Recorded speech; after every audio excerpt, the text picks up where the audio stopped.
Hey Periscope, hope you're doing well today. I'm a little later than I ordinarily would try to be, because I'm eating lunch later than I normally try to eat lunch.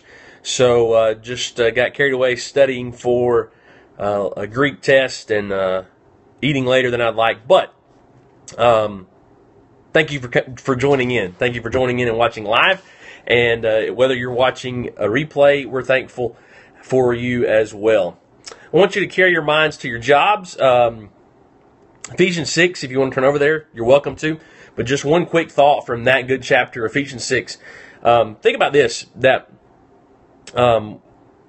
your job, your occupation, your career, whatever that is that you do on a day-to-day basis is a spiritual pursuit. In and of itself may not be spiritual in nature, but it, as a Christian, as one who has followed Christ and is redeemed by Christ, your relationships are dictated and determined by that relationship in Christ. Now, in the book of Ephesians, one of Paul's favorite phrases is "in Christ," and that theme carries really throughout the entire book.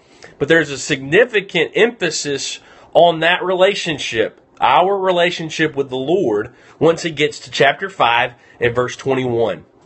In that verse, he says, submitting to one another out of reverence for Christ. The very next verse, Ephesians 5 and verse 22, he says, wives, submit to your own husbands as to the Lord. So that wife to husband relationship is dictated by the relationship to the Lord. Same thing with the reverse with husbands. Verse 25, husbands, love your wives as Christ loved the church and gave himself up for her. So there again, that relationship is dictated by our relationship to Christ. Now we talk about those relationships, and maybe even the next one that he mentions, the next two he mentioned, chapter 6, verse 1, children, obey your parents. Where?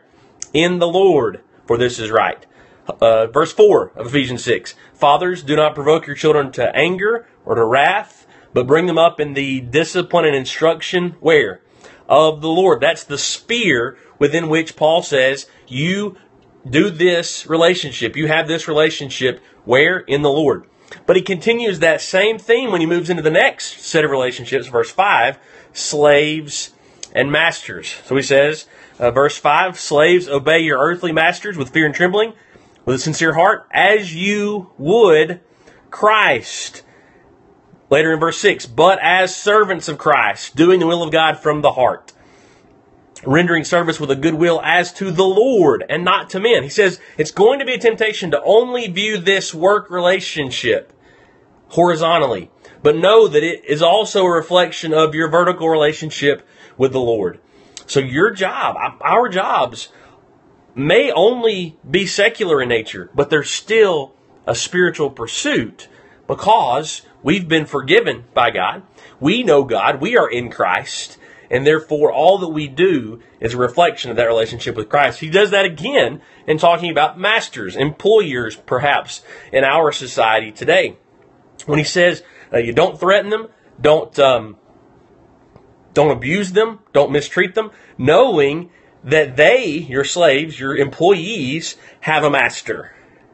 You have a master in heaven, and he's impartial. He treats all fairly, so you treat them fairly. And so it's a wonderful theme to see that thread that runs throughout all these relationships. When we give our lives to Christ, it then affects every single relationship that we have. And that goes through our homes, that goes into our jobs each and every day that we work. And so hope that you'll take the time to pray about and to think about what it means that your job is an opportunity and an extension of your faith and an opportunity to serve others out of that relationship with the Lord. Hope that you're thinking that way. Hope that you're praying that way. And maybe if you're not, or if you haven't really thought about it much, this is an opportunity for you to do so. Thank you again for joining. I'm Joey Sparks, the Parish Church of Christ in Parrish, Alabama, just south of Jasper. If you are ever in the neighborhood, I'd love to see you and get to know you better. Thanks, Wes. Two Wes's, at least, join in today. Appreciate both of you. And any other viewers, appreciate you and thankful that you took the time to join in today. Look forward to being with you again tomorrow. We'll continue these discussions about our faith in the workplace and with our careers. Thank you so much. Have a great rest of the day.